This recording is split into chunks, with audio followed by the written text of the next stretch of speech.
Matt Long writes, hello, fellow movie fanatics. So I was recently looking up how much Anna Kendrick generally makes after being in some critically acclaimed movies, 50-50, Up in the Air, Into the Woods, etc. And I was surprised to see that she doesn't seem to command that large of a salary. Considering, at least in my eyes, she's a pretty big name these days. My question is, what exactly goes into how much an actor can demand in salary? Is it mostly box office success in the past, name recognition, performances, or something like having a more aggressive agent? Thanks. Well, if you heard us laughing, we just saw the graphic that Ray put together for Anna Kendrick. Can you go full screen on that?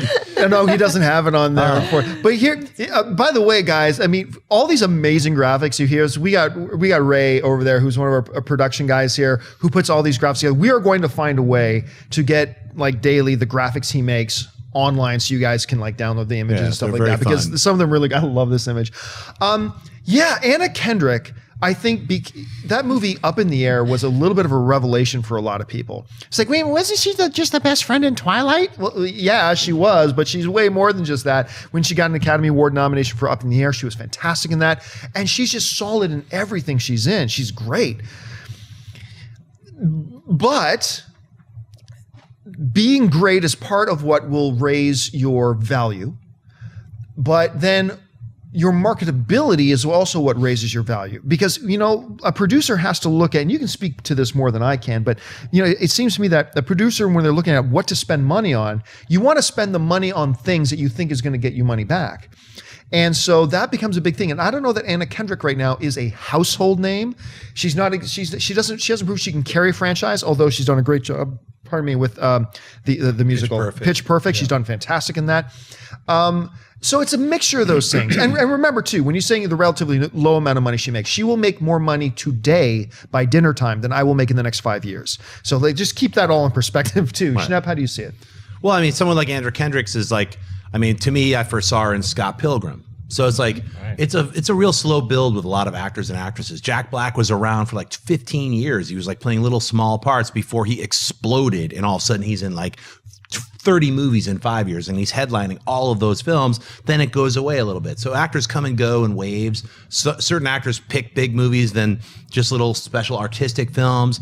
You have people like De Niro, people who've been around for like in blockbuster films and are incredible actors for 30 years. And they'll do a couple of stinkers here and there, but then they come back swinging, you know, they knock it out of the park. So with that comes that real estate of an actor or an actress, and they come with that, you know, marketability. So we're talking about a global marketability. So someone like Anna Kendrick doesn't have that yet. She will, if she keeps on the trajectory that she's on, she'll have that in 10 years, where she'll actually be a leading lady and have that kind of ability to cross over across the whole planet. People will be like, oh, Anna Kendrick's in this film. She might be able to carry a film on her own. So, you know, that's where it breaks down to. In our global marketplace right now, it's like you always hear the names like, well, can we get Fassbender? Or what about Cumberbatch? It's like there's certain reasons why you hear that is because they have a global appeal and they can sell a film. Someone who can sell a film instantly is Brad Pitt. Yeah. I mean, that just has it. That's bam, Leo, who, you know who I'm talking about when I say Leo. I don't even have to finish the name. So those kinds of people, Streep. Certain people can just, oh, they're in it, I'm going to see it, or I'm going to buy it, or instantly it's in 1,000 theaters without anyone ever seeing it. That's marketability, and that's directed by John Schnepp. Yeah, well, run out, see it right now. Yeah, we'll let's not get ahead of ourselves.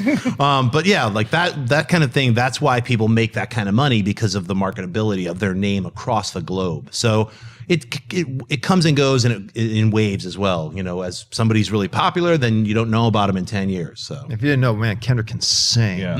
What also adds to that is the validity of their acting. Like everyone that you mentioned, whether it be Fassbender, Cumberbatch, Streep, you put them in your movies because they're incredible talents. Anna Kendrick is one of those people. Like, to me, when you have actors and actresses that did exactly what you said, Schnepp, with you see her in the smaller roles first, and then you go, oh, who's that? Who's that? And then you start to realize, oh, that's Anna Kendrick. That's Michael Fassbender. Because when you first saw Michael Fassbender, I remember seeing Glorious Bastards. I didn't remember his name. Totally. There's people that you don't remember their names, but you will, because their talent is what gets them to that place that eventually Fassbender says, I'm going to be Magneto now. Now everyone's going to remember me. Then I'll go and do something like Shame, where now the Oscars will hear me. Right. as the difference, the opposing view is the Sam Worthingtons of the world, or hopefully not what they're doing with Jack Houston. That's sometimes, and Jai Courtney, where they jam them down your throat and go, that's your next star. Right. And we as an audience go, no, thank you. Right. And it's the agents and the studios well, you'll get more money if you do this and this, and you don't, and they don't necessarily, like Jai Courtney and me doesn't have the talent of like a Michael Fassbender, so he can't do those roles. He's got to go after the big checks, and he'll go after Terminator, because you don't know how long his career is going to last, or people like that are going to last. As where Anna Kendrick, she's gonna be around for a long time. She can do those smaller roles, and by the time she's still, I don't even know if she's 30 yet. By the time she gets to 40, you'll see the bigger paychecks because, oh, that's Anna Kendrick.